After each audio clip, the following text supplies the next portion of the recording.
So in my last video, I talked about how no one knows where Suzu and Kyle Davies are at the moment, that they left Singapore and are sort of nowhere to be found. And it just broke that they are also not cooperating with liquidators. So this is not a good thing. Adam Cochran puts out a thread on Twitter discussing what would happen with 3AC's assets should they decide not to cooperate with liquidators. You know, what can happen there? What is the likely outcome? We're going to cover that thread. I also got a question from Crypto Trading Champions on the last video I put out asking, do you have any more insight into the 3AC and TPS Capital connection?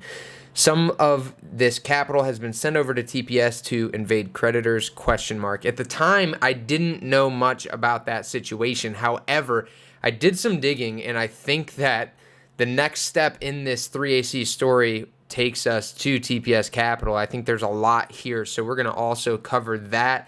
So definitely stay tuned to the end so that you can get the full story here because it's pretty juicy. So getting back to Adam Cochran's thread, it's a very long thread, so I'm not going to go through all 25 tweets, but I will post the link down below so you guys can check it out if you want to read through that thread. It's definitely worth the read. But in summary, what the thread goes over is that if 3AC chooses not to cooperate with liquidators, what will happen is the assets that are on centralized financial exchanges, institutions, will get liquidated. So that'll be forced liquidation, which isn't necessarily good for the market. Now, does that mean that it'll be market sold? No, still probably not. Creditors still want to be able to get as much as they can out of the assets that are there. So they'll try to get they'll have to take a haircut for sure, but they'll try to get as good of pricing as they can. So again, I highly doubt that they're still going to be going to an exchange and pressing the market sell button. Could it happen? It could, yes, but again, they would be sort of silly to do that unless it was a smaller position. Outside of that, things that are on DeFi protocols and self-custodied wallets are going to be a lot harder for creditors to get their hands on. If 3AC doesn't cooperate with them and they hold the private keys, there's really not much that can happen here, especially in the case of the self-custodied assets. The self-custodied assets, there's literally nothing they can do there without the private keys. In the case of DeFi protocols, the DeFi projects could choose to give control of the assets over to the creditors, and there's certain ways around that. Again, it just depends on the platform. Will that happen? We don't know at this point as well. So that is sort of the summary of this thread. It talks in more detail about what would happen to those assets and how much creditors have control over. Now, getting to TPS Capital, and this is where things get interesting. So, for those of you who don't know, TPS Capital is a trading house of sorts, and it was set up. Here's the thing. Here's where it gets really, really odd, okay? So, 3AC's Capital is a big equity holder in TPS Capital. And again, TPS Capital is a trading house. So, picture an over-the-counter trading platform, basically. Now, there's been a lot of questions about what sort of connections there are between 3AC's Capital and TPS Capital. So much so that TPS Capital released these two articles discussing and addressing this. So I'm going to read through a little bit of these letters. I'm not going to read the whole thing or try not to read the whole thing, but this is important to this story. So TPS, and I want you to pay attention to something here. Pay attention to that TPS logo. What does that look like? Same color scheme and everything. Interesting. 3AC and its impact on TPS. We note that there are various media reports relating to the recent appointment of liquidators to 3AC's Capital, some of which contain inaccurate information regarding TPS Capital. We, therefore, would like to take this opportunity to clarify with our colleagues, clients, and friends regarding the position TPS, certain factors around the 3AC matter, and its impact on TPS. So, in this next paragraph, they clarify that they are independent from 3AC's Capital. TPS is an independent company that operates an OTC desk, provides market making, trade facilitation, and block trade services to a variety of counterparties. Our goal is to build a variety of solutions for digital assets. So what are they? They're again, an over-the-counter trading platform, a way for big traders to get in or out of positions. TPS is an independent legal entity, and its operations are separate and distinct from those of 3A's Capital.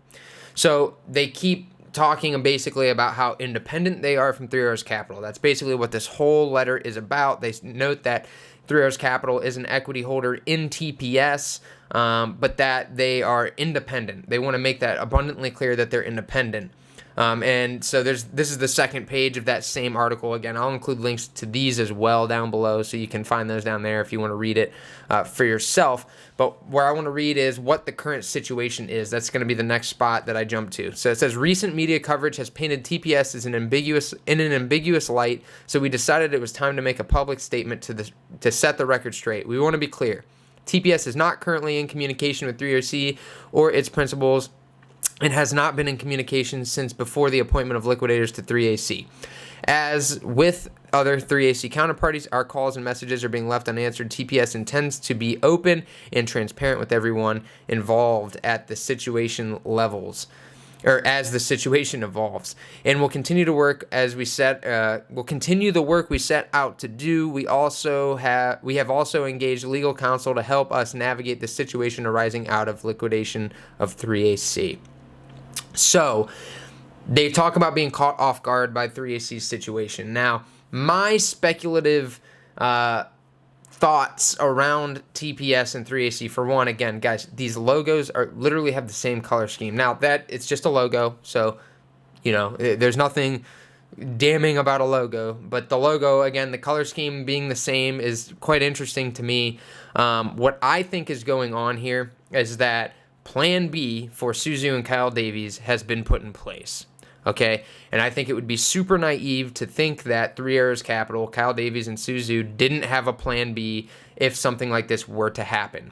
And what happens in most cases when a group either, look at scammer groups. Again, not to say that 3A's Capital was a scammer. That's not what I'm saying here. But when you look at scammer groups, what often happens is once they get caught or the wallet gets pinged, they can no longer move that money. They can't move it to exchanges and cash out. So they're stuck with like Ethereum or whatever it is they stole, and they can't cash it out. So in this case, they sort of have creditors doing that same thing to 3A's Capital, right? 3A's Capital can't really go and cash out and put in their personal bank accounts.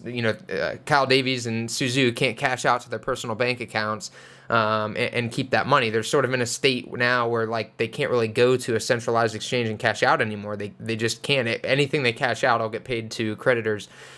So what I think that TPS is that Plan B escape route for 3A's Capital. I would not be surprised if this is an entity that was set up specifically for cashing out Kyle Davies and Suzu in the event of something like this, so that they can still get money out to put it into their accounts or keep it personally or whatever they're doing with it, move it to their own private wallets, whatever it is, so that they can still access that money. I think that this smells like a shell to me, okay? This smells like a Plan B option. Again, guys, I don't know this for sure, okay? So this is just speculation at this point. So I want to make that abundantly clear. But other evidence that I have regarding this is you can check on the website, for one, is pretty bland, okay? So there's not a lot. There's not even a contact me button on the website. It just talks about it being a trading house and how they are, mining advisory and strategy. But you can't contact anyone from there. I've never seen TPS doing any major deals with anyone outside of 3AC. I've heard of them a little bit before this, but honestly, I forgot about them. And so they haven't been a major player that I have seen. And again, there's no anything on their website really. There's nothing substantial on there. Now, again, I know a lot of these trading groups, they use personal connections and things like that to do business. So maybe that's what's going on there. I'll give them the benefit of the doubt. But again, this all smells of a shell to me. And the one thing that I found that really makes me think that this is a shell is that if you go to the New York Secretary of State site. So for those of you who didn't know, you can go to any state to find a business entity in their legal filings. You can go to that state where the headquarters is, and go to their Secretary of State website, search the business entity, and it'll show you whether they're active, how they're filed, that sort of thing. So when we go to the New York State's Secretary of State website and we search TPS Capital, because that's where TPS Capital's headquarters and their filings are all done under, is New York, New York. You find TPS Capital LLC. So it's on here. Nothing really fishy with the filing. They're active. They filed in 2019 is when they started. There's no one listed under the Chief Executive Officer line, which is not too unordinary. Most sites, just as an FYI, guys, most of the businesses that are on here do not list a CEO, so that's not necessarily out of the ordinary. What we want to pay attention to here, though, is the address that they use for the business. So 169 South Street, Main Street, number 394, New York City, New York, United States. That is the address they list for their business. If we go to Google Earth and we type that address in, this is what pops up. Okay, now it is very possible that Google Earth has the wrong image, or maybe I don't have the exact proper address, but I typed in the address exactly as it appears on that filing, and this is what comes up. This does not look like a trading shop to me, and it says unit 394. I don't know where 394 would be here. Again, and you can see right in above the door there, 169, and this is South Main Street, New York City, New York. So again, reeks of shell company to me, or as a plan B option. I think that is likely what this is. Again, guys, anything could come out. This could totally, I could have the wrong picture here. There could be a building that contains their trading shop, and this is all legitimate business. I want to make that very clear that this is just speculation at this point, but a lot of things point to this speculation being correct. So until we get further evidence that it is not, I have a hard time believing this TPS article. Why, if this was your plan B option, why would you would want to squash any possible idea of this being connected to 3AC, right? You would not want the two to even appear to be working together. So if you're Kyle Davies and Suzu and you really are using TPS as your plan B to cash out, you do not want any speculation around them being connected. You want to appear as separate as you can, because that'll prevent creditors from getting access to your assets. Another thing that came out was a tweet that Fat Man put out, and it explains, it says, great article, here's another reference, 3AC referring to TPS as their borrower/treasury team in a conversation with institutional client Hodlnot. I suspect this is why 3AC was so quick to file bankruptcy. That's not where the meat is. So another possibility here is that TPS is just holding all the assets for 3AC, that they moved everything over to TPS, so that way if they file bankruptcy, which it looks like they have, that the creditors can't get the assets of TPS, which is really the assets of 3AC. It's just TPS was holding it for them, so it creates a whole legal issue for creditors, and it's just an absolute mess. But here's the text line that Fat Man put out. It says, adding Edward TPS from our borrower/treasury team. So this is a member of TPS, someone who works for TPS, and he's calling them their borrower/treasury team. Okay? Would be great to compare rates and see if there are some other ways to work together. The rest of this is sort of irrelevant. They're talking about borrowing and lending rates. But why is he referring to Edward from TPS as his borrower/treasury team, yet TPS puts out a letter stating that they are not connected in any way?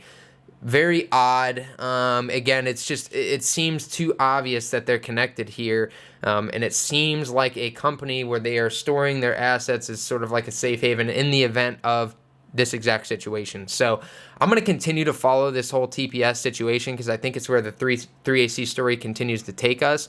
I'm going to be interested to see how this plays out. If you guys have more information on this that I'm missing in this video, definitely drop it down in the comment section. But again, guys, really, really interesting stuff that has come out of this situation. If this is your first time to the channel, guys, please like and subscribe.